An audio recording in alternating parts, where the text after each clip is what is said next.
AOC came out with a fiery response and escalated it further by saying, among the material devastation to everyday people, Senate Dems have now blown a hole in their ability to work with the House. They own what happens next. All right, there is currently a little bit of a divide happening within the Democratic Party right now. And by a little bit of a divide, I mean Senate Democrats and House Democrats are currently feuding. Two of our largest power blocks are currently at each other's necks, and I want to break down exactly how we got here, the arguments that both sides are making, and where I personally stand. But what I have on screen right now is a poll, and it shows who Democrats or Democratic-leaning independents think about Democratic leaders. The question is, which one person reflects the core values of the Democratic Party? It's an open-ended question, and let's read some of the names. Now, at the top of the list, we have Alexandria Ocasio-Cortez with 10%, which is the plurality. And then Kamala Harris, most likely just due to the name recognition off the back of her campaign, where they spent $1 billion, 9%. Then we got Bernie Sanders at another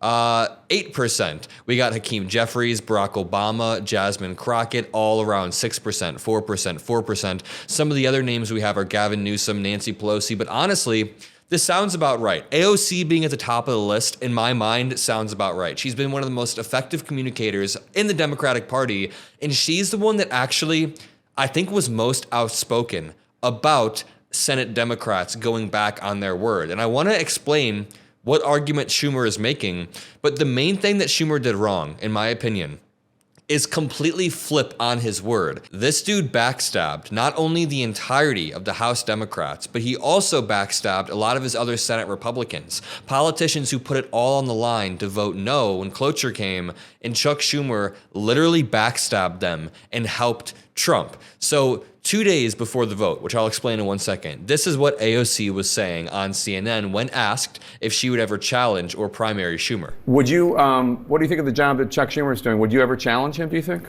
I think that what we need right now is a united Senate Democratic caucus that can stand up for this country and not vote for cloture and not vote for this bill. And I think that the strength that we have is in this moment. Reconciliation and all of these, Republicans do not need Democratic votes for that. They need it for this. And so the strength of our leadership in this moment is going to demonstrate the strength of our caucus. And I cannot urge enough how bad of an idea it is to empower and enable Donald Trump and Elon Musk in this moment. It is dangerous and it is reckless. Well, now, I absolutely agree. AOC is essentially making the argument that if Democrats vote yes on cloture, which requires 60 votes, they are ceding all of their leverage when it comes to passing the actual reconciliation bill, which doesn't require any Democratic votes. So after House Democrats put it all on the line and voted no, Chuck Schumer and about 10 or 11 other Democrats in the Senate completely backstabbed the House Democrats and some of their Democrats in the Senate. Now, the vast majority of Democrats voted no on cloture, but Trump got just enough to get over the line and pass the bill, which ceded a lot of Democratic leverage and only helped Elon Musk and Doge enshrine some of their very dangerous cuts. Now, Schumer is making the inverse argument, and I think it's very important that you guys all understand the argument Schumer is making and that we're all on the same page. Because honestly, it's not even that he's evil. He's a little bit weak and spineless, but the argument he's making does make sense. But the main mistake that he made, AOC points out in this video, and she says, Democrats need to be presenting a united front. Because of Schumer, the united front was completely broken, and now Democrats are fractured, arguing. Even AOC tweeted out after the vote, among the material devastation to everyday people, Senate Dems have now blown a hole in their ability to work with the House. We had an agreed upon plan. House took immense risk. Then Senate turned around midway and destroyed it with a fear-based, inexplicable abdication. They own what happens next. AOC is saying straight up, Senate Dems no longer have the trust of House Dems, and they own what happens next after they enable Donald Trump's devastation. Now, I want to read this article from the Pragmatic Papers. I'll link it in the description, but it perfectly summarizes some of the arguments that people have been missing. All that I ask, if you made it this far, drop some blue hearts, drop a like on the video. It says, on Saturday morning, Donald Trump signed into law legislation that funds the government through the end of September, officially putting a bow on a tumultuous session that left Democrats divided on how to move forward and Republicans giddy over the continued dismantling of our government. And let me tell you, Republicans were giddy over the fact that this passed, but they would have been giddy either way. It was sort of a win-win for Republicans, and I'll explain exactly why. But Speaker of the House Mike Johnson is still trying to blame it on the Democrats. He said 99% of Democrats in Congress voted to shut the government down. It is shameless. They are using the American people as pawns. Jesus Christ. And then Donald Trump tweeted out, or he truthed out, congratulations to Chuck Schumer for doing the right thing. Took guts and courage. The big tax cuts, LA fire fix, blah, blah, blah. We should all work together. He's praising Senator Schumer. This is a tactic that Trump uses a lot. He tries to divide the Democratic Party at opportune times. He's done this with AOC as well. When AOC was challenging some Dems, he was saying, keep going AOC, because it was annoying establishment Dems. And honestly, establishment Dems at this point should be annoyed, but Trump is intentionally trying to divide us. But let's read this. Tom Cole of Oklahoma, a Republican, said, H.R. 1968 does not contain a single poison pill policy rider. It is a clean CR fully funding a government. Not true. Typically, a clean bill means a bill that keeps government spending levels steady, which would allow time for the appropriations process to play out. By this standard, H.R. 1968 is not clean. It adds $6 billion to defense spending, cuts $13 billion from domestic programs, cuts to programs including $280 million from the NIH, like cancer research, Alzheimer's research, heart disease research, all of these very important things. $30 million to the Rural Broadband Community Connect program, internet access for rural areas, and over $700 million from various rent subsidies and homeless response grants for working people. So very important things to keep the American economy going. And Republicans claim to care about veterans and homeless people, yet they fire them en masse. Okay, and here's where it gets interesting. Here's where Elon Musk and Doge gain more power. It says, while budget cuts are on Democrats' minds, the things left unsaid in this budget have drawn criticism as well. This HR removes all earmarks from the budget, which are how Congress specifically directs funds to certain projects. For example, a U.S. aid budget of $40 billion might include an earmark setting aside $1 billion for building a water well in the Sahara. Removing the earmark doesn't mean the U.S. aid budget goes down to $39 billion. It means whoever controls U.S. aid now has the discretion to spend that $1 billion however they see fit. If they think immigration is a problem, they can spend it on that. They can spend it on anything they want. It is now up to them and not Congress. It also codifies a lot of the cuts Doge has done, so I absolutely see the argument as to why Democrats should have tanked this and not ceded any ground. As AOC said, quote, this continuing resolution codifies much of the chaos that Elon Musk is wreaking havoc on the federal government. It codifies many of those changes. And quote, this turns the federal government into a slush fund for Donald Trump and Elon Musk via the budget earmark that we were just talking about. How it doesn't go down to $39 billion, but the $1 billion can then be used however they want. Now, couple all of these reasons with the fact that Democrats weren't even involved in the negotiation process. They blocked them out. It's no surprise why every House Democrat, except for Jared Golden, voted against the bill on March 11th. The following day, Minority Leader Chuck Schumer spoke to the press and said Senate Democrats would not pass the bill. And that was a lie. This is where Chuck Schumer messed up. There's a reality where if he presented his arguments weeks before, Democrats could have presented a united front, as AOC says in this video. I'll play it one more time. What do you think of the job that Chuck Schumer is doing? Would you ever challenge him, do you think?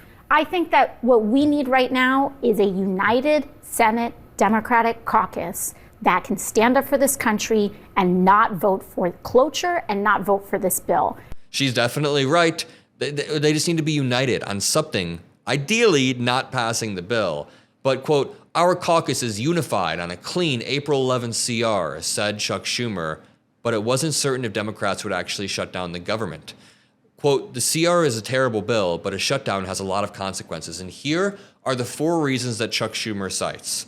Now, you don't have to agree with all the reasons. I certainly do not agree with all of the reasons, but I think it's important that we understand them because I've seen a lot of people online fighting back against arguments that Chuck Schumer isn't making or ascribing positions to Chuck Schumer that just aren't exactly fair. Here's the argument that he made. He said that if a government shutdown happened, it would give Donald Trump and Elon Musk even more power, like the ultimate authority to fire any civil servants they want, because Democrats are essentially handing it to them on a gold platter. They're saying, hey, we're going to shut down the government. All of these people who are now essentially laid off for the time being or just are frozen out of their job, they may not have to come back if Donald Trump and Elon Musk make the right move. So here are the 4 reasons. 1, a shutdown would only speed up Doge's destruction of the government.